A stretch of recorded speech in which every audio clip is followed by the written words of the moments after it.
ವಿಧಿಯು ತನಗೆ ಒಪ್ಪಿಗೆಯಾದರೆ ಎಂಥವರನ್ನು ಸಹ ಒಟ್ಟಿಗೆ ಸೇರಿಸುತ್ತದೆ. ಅವರು ಬೇರೆ ದ್ವೀಪದಲ್ಲಿ, ಮಹಾಸಮುದ್ರದ ಮಧ್ಯದಲ್ಲಿ, ದಿಕ್ಕುಗಳ ಕೊನೆಯಲ್ಲಿದ್ದರೂ ಲೆಕ್ಕಿಸುವುದಿಲ್ಲ.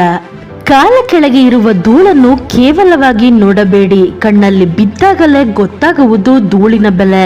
ಹಾಗೆಯೇ ಯಾರನ್ನು ಕೇವಲವಾಗಿ ಕೀಳಾಗಿ ನೋಡಬೇಡಿ, ಎಲ್ಲರಿಗೂ ಒಂದು ಗೌರವ, ಬೆಲೆ ಇದ್ದೇ ಇರುತ್ತದೆ. ಅದು ಗೊತ್ತಾಗುವುದು ಸಮಯ ಬಂದಾಗಲೇ. ಜೀವನ ಕಲಿಸಿದ ಪಾಠ ಇಷ್ಟೇ. ಕೆಲವರ ಗುಣ ಏನು ಅಂತ ಗೊತ್ತಾದಾಗ ನಮ್ಮಲ್ಲಿ ನಾವೇ ಬದಲಾವಣೆ ಮಾಡಿಕೊಂಡು ನಾವು ಖುಷಿಯಾಗಿರಬೇಕೇ ಹೊರತು ಅವರನ್ನು ಬದಲಾಯಿಸಲು ಹೋಗಬಾರದು. ಸುಮ್ಮನೆ ನಮ್ಮ ಸಮಯ ವ್ಯರ್ಥ. ಒಬ್ಬರ ಮನಸ್ಸು ನೋಯಿಸುವುದು ಸಮುದ್ರಕ್ಕೆ ಕಲ್ಲು ಎಸೆದಷ್ಟೇ ಸುಲಭ. ಆದರೆ ಆ ಕಲ್ಲು ಎಷ್ಟು ಆಳಕ್ಕೆ ಹೋಗಬಹುದು ಎನ್ನುವುದು ಎಸೆದವರಿಗೆ ತಿಳಿಯುವುದಿಲ್ಲ. ಹಿಂದೆ ಸುಟ್ಟು ಬಿಡಿ ಬೇರೆಯವರ ಮೇಲಿನ ನಿರೀಕ್ಷೆಯನ್ನ.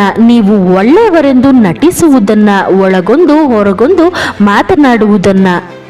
ಬದುಕು ಒಂದು ಪಯಣ, ಅದಕ್ಕೆ ರೆಡಿಮೇಡ್ ರೋಡ್ ಮ್ಯಾಪ್ಗಳಿರುವುದಿಲ್ಲ. ನಮ್ಮ ಗುರಿ, ನಮ್ಮ ದಾರಿ ನಾವೇ ನಿರ್ಧರಿಸಿಕೊಳ್ಳಬೇಕು. ಕಾಲಕ್ಕೆ ಕೊಂಚ ಕಾಲಾವಕಾಶ ಕೊಡು. ಕಾಲಕ್ಕೆ ನಿನ್ನ ಕೆಟ್ಟ ಕಾಲವನ್ನು ಬದಲಾಯಿಸುವ ಶಕ್ತಿ ಇದೆ. ಕಾರಣ ಹೇಳದೆ ಬಿಟ್ಟು ಹೋಗುವವರ ಹಿಂದೆ ಅಲೆದು ಕಾರಣ ಕೇಳುವ ಅವಶ್ಯಕತೆ ಇದೆಯೇ, ಅಥವಾ ಹೋದವರು ಹೋಗಲಿ ಎಂದು ಸುಮ್ಮನಿರುವುದು ಸರಿಯೇ? ಇದು ನಿಮಗೆ ಬಿಟ್ಟಿದ್ದು. ಅತ್ತರೆ ಆಗಿರೋ ನೋವೆಲ್ಲ ಮರೆಯಾಗುವುದಿಲ್ಲ. ನಕ್ಕರೆ ಏನು ನೋವೇ ಆಗಿಲ್ಲ ಅಂತನೂ ಅಲ್ಲ. ಇಲ್ಲಿ ಒಳಗೊಂದು ಹೊರಗೊಂದು ಇರೋರೇ ಎಲ್ಲ. ಯಾರು ಯಾರಿಗೂ ಅರ್ಥವಾಗುವುದಿಲ್ಲ. ಸೈಕಾಲಜಿ ಹೇಳುತ್ತೆ, ಸ್ತ್ರೀಯರು ಬುದ್ಧಿವಂತರು, ಏಕೆಂದರೆ ಅವರು ಕಲಿಯುವುದು ಕಡಿಮೆ, ತಿಳಿದುಕೊಳ್ಳುವುದು ಹೆಚ್ಚು.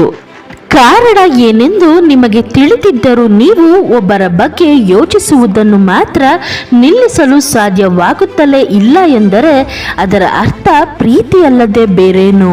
ಜೊತೆ ಬಿಟ್ಟು ಹೋಗುವವರಿಗೆ ಒಂದು ನೆಪ ಸಿಕ್ಕರೆ ಸಾಕು, ಆದರೆ ಜೊತೆಯಾಗಿ ನಡೆಯುವವರು ಸಾವಿನ ಅಂಚಿನವರೆಗೂ ಜೊತೆಯಾಗಿ ನಡೆಯುತ್ತಾರೆ. ಪ್ರತಿಯೊಂದು ಪ್ರಶ್ನೆಗೆ ಉತ್ತರವನ್ನು ಕೊಡಬಹುದು, ಆದರೆ ಸಂಬಂಧದ ಮೌಲ್ಯವನ್ನು ಅರಿಯದವರು ನಮ್ಮ ಮೌನವನ್ನು ಹೇಗೆ ಅರ್ಥ ಮಾಡಿಕೊಳ್ಳುತ್ತಾರೆ?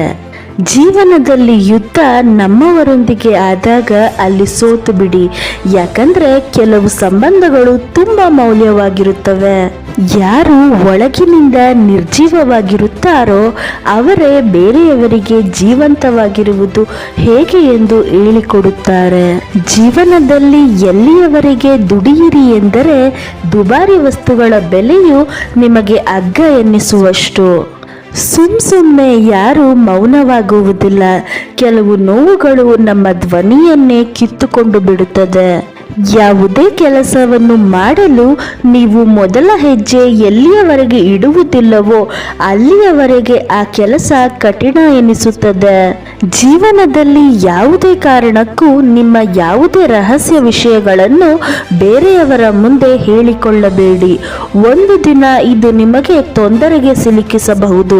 ಹುಷಾರಾಗಿರಿ. ಜೀವನದಲ್ಲಿ ಆಗಿ ಹೋದ ಘಟನೆಗಳನ್ನು ನೆನಪಿಸಿಕೊಳ್ಳುವುದು, ಮುಂದೆ ಏನಾಗುತ್ತದೆ ಎಂದು ಯೋಚಿಸುತ್ತಾ ಬೇಜಾರು ಮಾಡಿಕೊಳ್ಳುವುದಕ್ಕಿಂತ ಇವತ್ತಿನ ದಿನ ಹೇಗಿದೆ, ಅದನ್ನು ಎಷ್ಟು ಸಂತೋಷವಾಗಿ ಕಳೆಯಬಹುದೆಂಬುದರ ಬಗ್ಗೆ ಅಷ್ಟೇ ಯೋಚನೆ ಮಾಡಿ. ಯಾವ ವ್ಯಕ್ತಿ ಸೋಲಿನ ಭಯದಿಂದ ಮುಂದೆ ಹೋಗುವುದಿಲ್ಲವೋ ಆ ವ್ಯಕ್ತಿ ತನ್ನ ಜೀವನದಲ್ಲಿ ಯಶಸ್ವಿಯಾಗಲು ಸಾಧ್ಯವೇ ಇಲ್ಲ.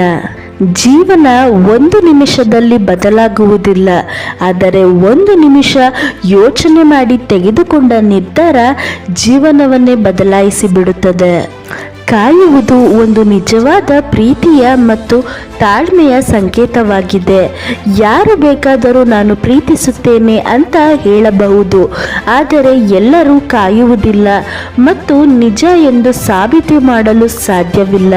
Thank you for watching. ಜೈ ಶ್ರೀ ಕೃಷ್ಣ.